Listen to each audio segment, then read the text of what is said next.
বাঙালিদের আলু ভাজা ভীষণই একটি প্রিয় খাবার, আর তা যদি হয় একেবারে অনুষ্ঠান বাড়ির মতন তাহলে তো আর কোনো কথাই হয় না। তাহলে চলুন দেখে নেওয়া যাক আমার আজকের রেসিপি অনুষ্ঠান বাড়ির মতন ঝুরি ঝুরি আলু ভাজা। অনুষ্ঠান বাড়ির মতন ঝুরি ঝুরি আলু ভাজা তৈরি করার জন্য প্রথমে আমি নিয়ে নিয়েছি দুটো মিডিয়াম সাইজের আলুটাকে আমি ভালো করে খোসা ছাড়িয়ে রেখে দিয়েছি। এবারে এই আলুটাকে আমি গ্রেটারের সাহায্যে গ্রেট করে নেব। গ্রেটিংয়ের প্রসেসটা কিন্তু ওপর থেকে নিচ হবে না, নিচের দিকে হবে, ঠিক যেমন ভিডিওতে দেখানো হচ্ছে।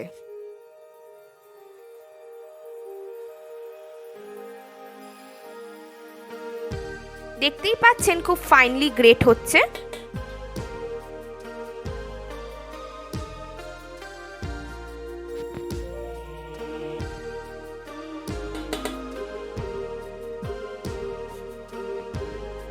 আলুগুলোকে গ্রেটারের সাহায্যে গ্রেট করে নেওয়া হয়ে গেছে।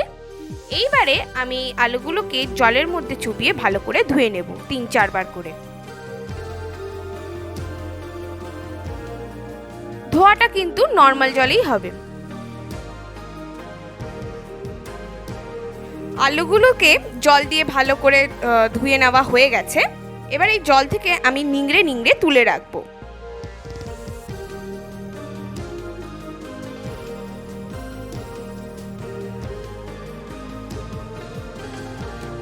এরকম একটা থালার মধ্যে স্প্রেড করে দেব যাতে জল না থাকে।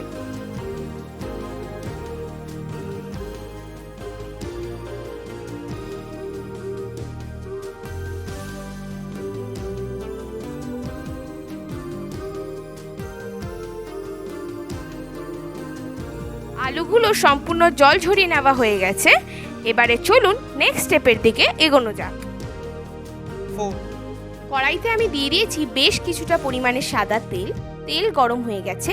এবারে আমি কারি পাতাগুলোকে ভেজে নেব।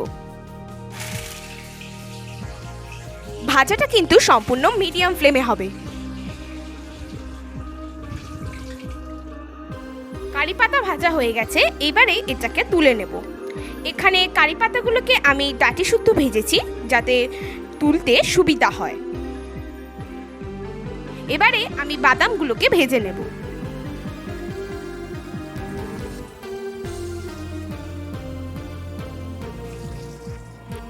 বাদামগুলো ভাজা হয়ে গেছে।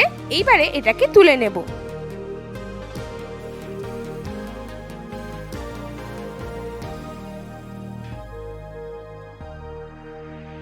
এবারে ওই একই তেলের মধ্যে আমি আলুগুলোকে ভেজে নেব।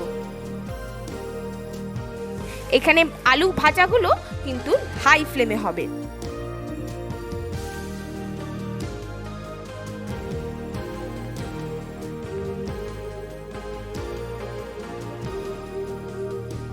আলুগুলো ভাজা হয়ে গেছে। এইবারে এটাকে তুলে নেব।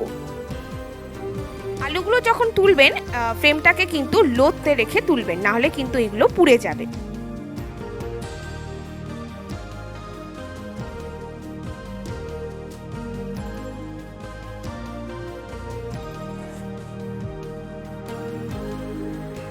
ঝুরি ঝুরি আলু ভাজা আমাদের একদম রেডি। এবারে আমি এর উপরে নুন ছড়িয়ে দেব। যদি আপনারা এই ঝুরি ঝুরি আলু ভাজাটাকে স্টোর করে রাখতে চান তাহলে নুন না ছড়িয়ে এটাকে এয়ারটাইট কন্টেনারের মধ্যে স্টোর করে রাখতে পারেন। এবারে এর মধ্যে দিয়ে দিচ্ছি কারি পাতা, ভেজে রাখা কারি পাতা, আর দিয়ে দিচ্ছি ভাজা বাদাম।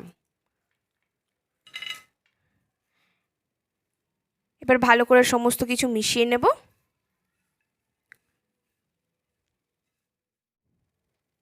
তৈরি হয়ে গেছে আমাদের আজকের রেসিপি অনুষ্ঠান বাড়ির মতন ঝুরি ঝুরি আলু ভাজা। এইটা আপনারা অবশ্যই বাড়িতে ট্রাই করবেন এবং আমাকে কমেন্ট বক্সে কমেন্ট করে জানাবেন কেমন লাগলো। ধন্যবাদ।